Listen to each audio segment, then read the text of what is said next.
Hello, Missing 411 enthusiasts. As always, I do not own for Missing 411. That is entirely David Paulides' research and name and all of that other stuff. And if you don't know what Missing 411 is, go look him up, go buy the books, support him, go to his channel, whether you know what it is or not. And I'll leave a link in the description for where to find his channel. I just kind of go through some theories, particularly the Fae theory, because it's most interesting to me. So I will give a recap of what the Fae theory is and how it shows that it's a worldwide phenomenon and goes back into the ancient past of the human race, way before recorded history. It's preserved in folklore throughout time. I'll try and talk faster for those of you who think I'm too slow with this. I know there's many of you. Many of the scientific theories to unite the laws of regular physics and quantum physics, unified string theory, for example, claim there are endless universes out there beyond our own, some nearly identical to our own. You know, you could have your second in command have a lovely little evil beard and mustache. Or even your wife, who knows? Or it could go all the way into universes that are so different that the very laws of physics and effects and everything are different in those universes. And it's from this that the Fae theory comes. Creatures or beings from another universe or dimension that are able to traverse to our own and take people for whatever reasons. We're not talking about the little butterfly winged creatures that have been, like Tolkien said, has been relegated to the nursery. These are powerful, intelligent, and inhuman. They have very different morals and goals. They may see us as nothing more than wild game. The Fae word part comes from Western and specifically Irish folklore. However, there are beings in folklore all over the world that fit the same bill. The yokai, El Duende, and we're going to cover Djinn this time. So many stories and so much lore on what'll keep you safe based on the human search for patterns. We look for patterns. That's our nature. That's why we see faces in trees and leaves and rocks. But this folklore, it doesn't come from the scientific method. They're ancient far before the scientific method. And they're spun in fear and awe, and with the imagination only humans could bring. But throughout this tapestry of human psychology, of former civilizations that have grown into modern civilizations, and what lingers, through this we can find clues that might help solve this mystery. So, on to the Djinn. The Djinn is, of course, from the Middle East. We know them as genies we have growing up, but there's no Barbara Eden here. And Robin Williams was far too nice. I actually haven't seen the live action Aladdin, so I can't comment on Will Smith. But they were created out of fire without smoke. So what that is supposed to be is up to your interpretation. Fire without smoke, it could be a type of light. It could be the heart of the fire and not the smoke above. This predates Islam. It goes back much further beyond that, even though they are mentioned in the Quran and believed of in the Quran. They were supposedly made before humans were made in this world. They're not demons. They have good and evil creatures among them, and both aspects within themselves, much like us. But they are not human. Jinn are mostly invisible, though many believe shadow people are jinn. They can see. They can be felt by wind or electrical currents or just a nasty feeling if you're in a place you shouldn't be. When they take form, it's not very often that it's a human one. Most jinn take animal form or even the form that is not of a creature. Whirlwinds, winds, sort of thing are also believed to be jinn. The black dog, seen the world over, the black shuck, the carajo, all of those. My second video I ever made was on black dogs throughout the world. Don't go watch it. It's terrible. My narrating is absolutely terrible in that. It was the second video I ever made, but it's an interesting subject if you want to look up on it. The jinn are often thought to be large black dogs as well. Almost any large black dog you see out on its own is thought to be a jinn. In order to keep yourself safe from the jinn, like the Fae, they hate salt, iron, and steel. They stay in the wastelands and unpopulated areas. They steer clear of humans as much as they can. But if you stray into their area, you may have to pay the price, which could lead to your disappearance. There are many types of jinn.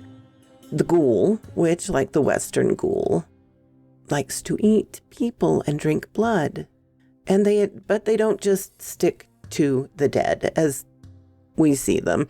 They attack people and drink their blood, and if you're a traveler out alone, well, you disappear. Sounds familiar, right? The female Gula looks quite human and beautiful and enticing to men and some women, I'm sure. So they use that as a lure. I take it the male ghoul is not as attractive and relies more on strength and surprise. Jinn are weak jinn, and they are shown as animals, and that includes the black dogs we've talked of. Ifrit or Afrit are powerful and strong ones.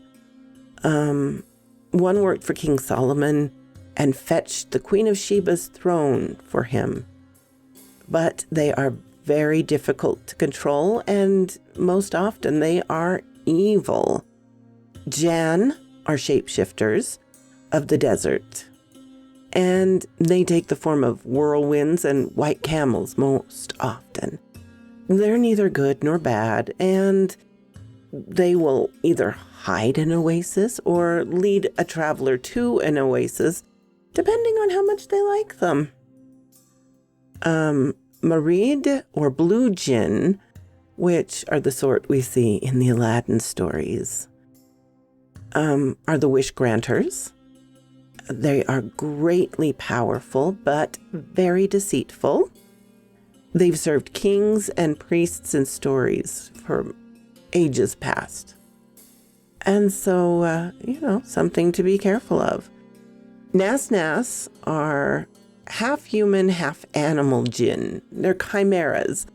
They part animal, part human. If you were to expand it, mermaids, centaurs would fit into this category. If you're looking at the worldwide view, they aren't very strong, but I can imagine it would be very scary to see them. Dr. Moreau sort of thing. And I have to add Edward. Sorry, my apologies. That episode just totally traumatized me. Anyway, Palace. The Palace is a vampiric footlicker that lives in the desert. Boy, that sounds fun.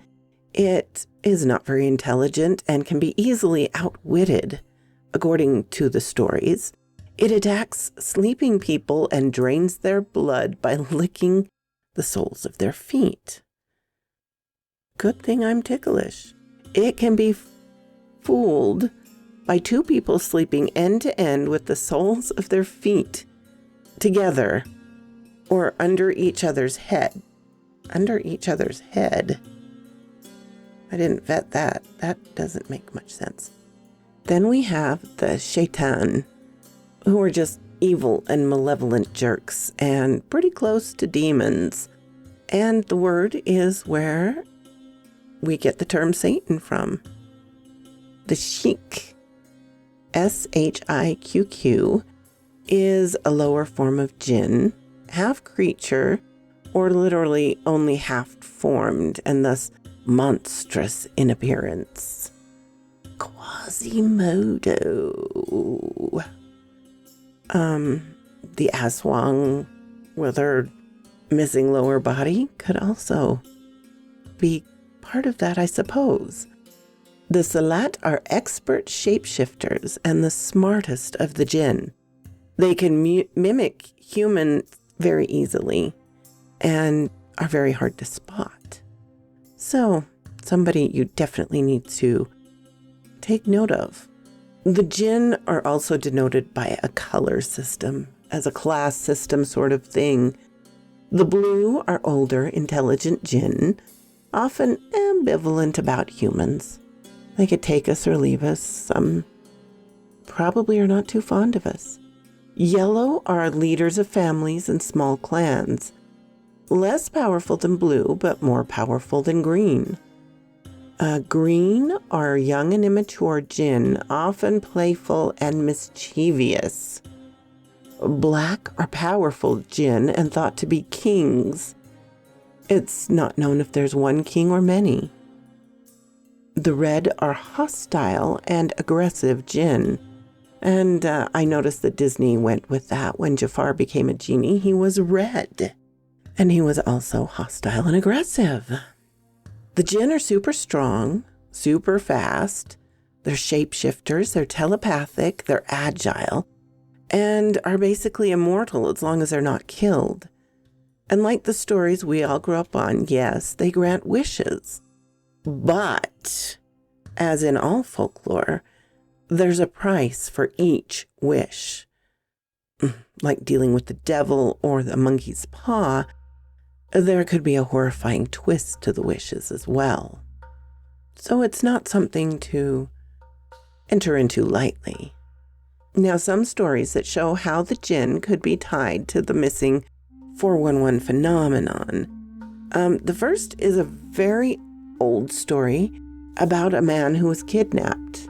Once an Ansari, who is, they're called the companions, who live in Medina, known for their help to the companions who migrated from Mecca, was kidnapped by some jinn at night as he left home for Salut-u-Isha. I am murdering these names and I am sorry. He was kept in captivity for several years, having been released when he returned to Medina. A person whose name I am not going to attempt to murder asked him what had happened, and he told this story. Non-Muslim jinns abducted me. I remained in captivity for a long time. Thereafter, Muslim jinns made jihad and fought them. I was one of many captured by the Muslim jinn. Consulting each other, the Muslim jinn finally decided not to hold me captive as I was Muslim. Therefore, they gave me the option to either stay with them or return to my family. I chose to return to my family, so they brought me back to Medina. The first person then inquired about their food. The Ansari companion informed they would eat beans and their food upon which the name Allah is not mentioned. So they didn't bless the food. When inquired about their drink, the companion replied, Jadaf, which refers to a kind of Yemeni grass which quenches thirst as it's eaten, or it refers to a container of water which is left uncovered. And that's about all we know. But the fact that they designate jinn as Muslim jinn or non-Muslim jinn is important and will be important shortly. The second story I'm going to read is the one that kind of got the fire under my feet to get this video made, if you'll pardon the expression. I found it on Reddit, and it's an urban legend of sorts that's been going around for many years. I searched for the singer with the name Nora and found one that had died in 2013. I don't know if it was her. But the name of the story is The Woman Who Sang in a Jinn Marriage Ceremony. This story is true that happened to a famous singer named Nora back in 1997 in Kuwait. Nora was a very famous singer and a leader of a small group of performers hired for occasions such as marriage ceremonies and such.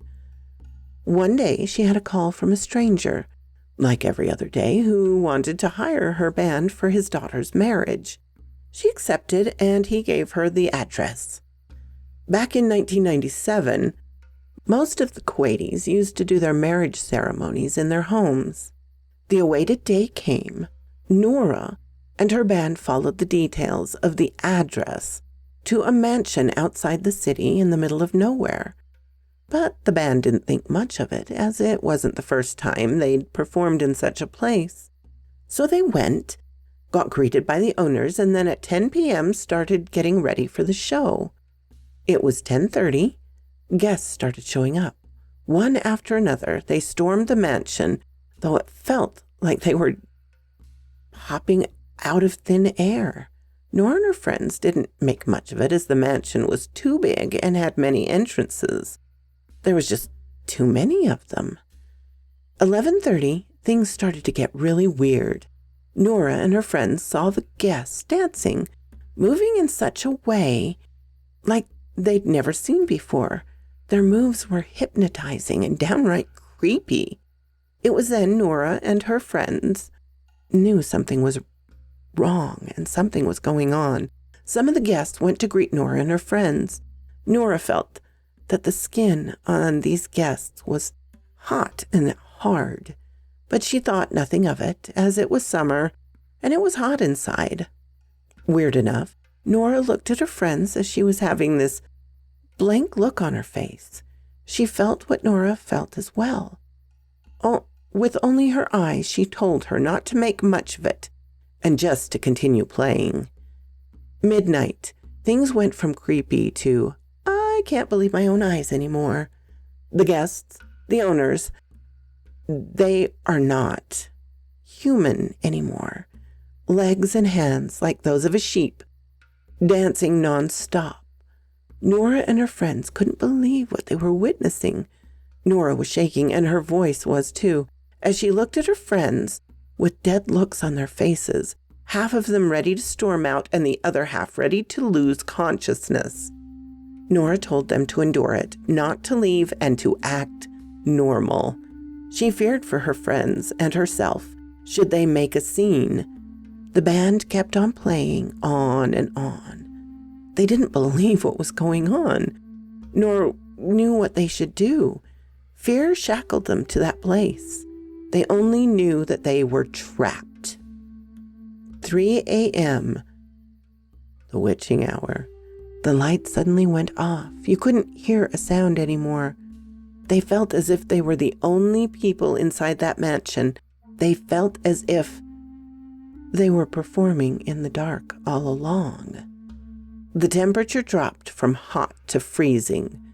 Nora and her friends couldn't stand the horror they'd witnessed anymore and took a run for it, leaving behind all of their belongings, happy they could at least run for their lives.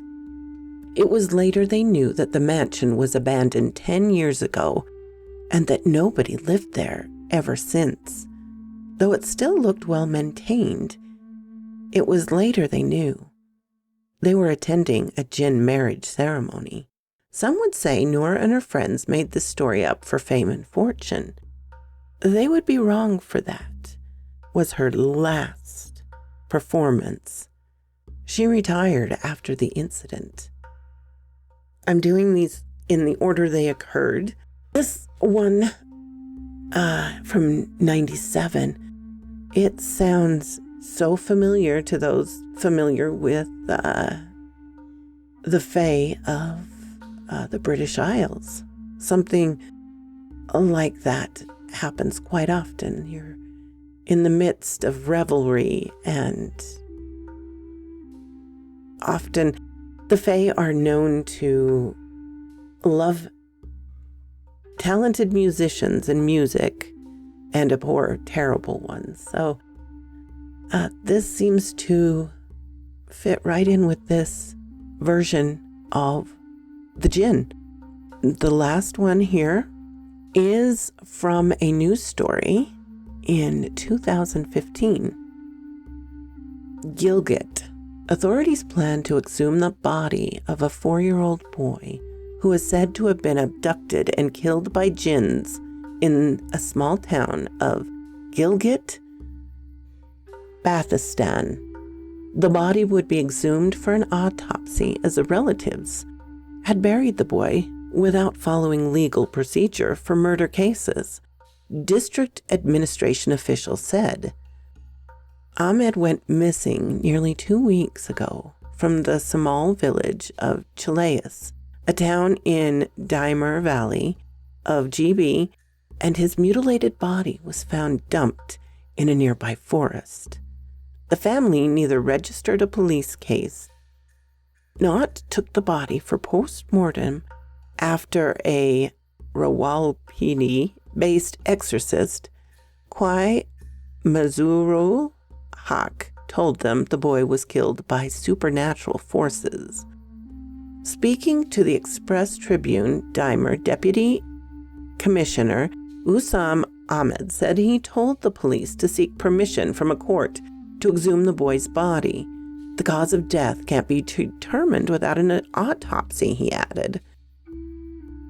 As police geared up to solve the case, a number of theories about the child's gruesome killings are circulating among the locals. They now believe the boy was murdered by a non-Muslim paranormal entity. As usually, the Muslim Djinns release the hostages without harming them. So if you're kidnapped by the Djinn, ask them if they're Muslim, just to know your chances, I guess. Janbaz Khan, a sitting minister in the GB government, also seconds the theory. Usually Muslim Djinns release the person after some time without harming them, he said, but non-Muslim Djinns react and kill the captive if an exorcist's help is sought. The same has happened in this case too, said Khan, who is the food minister and hails from the same district. Stories associated with supernatural beings are rife in the valley, which is one of the most backward areas in the region and has the lowest literacy rates. Khan claims he has witnessed several cases in which Djinn kidnap people in the valley. Tell me who would harbor an enmity with a 4-year-old kid, he reasons. Dig in Italia, Faruqi has assigned the investigation to a police superintendent instead of relying on a station police officer. As you can see, the belief is still so strong in the Djinn that they wouldn't entertain a human doing such a foul deed. This was simply scratching the surface of centuries of lore on Djinn. The Middle East has records and stories that go back a lot further than Western Europe. So if you want to deep dive into this, you can. If you want me to do a sequel for you with more Djinn, let me know. I'd also like to hear what other 411 theories you would like to see explored on my channel. I know there's been a long time since I've done one of these, and let's be honest, 2020 wasn't good to anyone. So I hope to be doing more research and videos like this in the future. Also, in October, I will be speaking at the ParaX conference in Logan, Utah. If anyone is near around that, I'd love to see you there. If you've stuck around to the end of this video, thank you very, very much. I certainly appreciate it. Have a glorious Tuesday.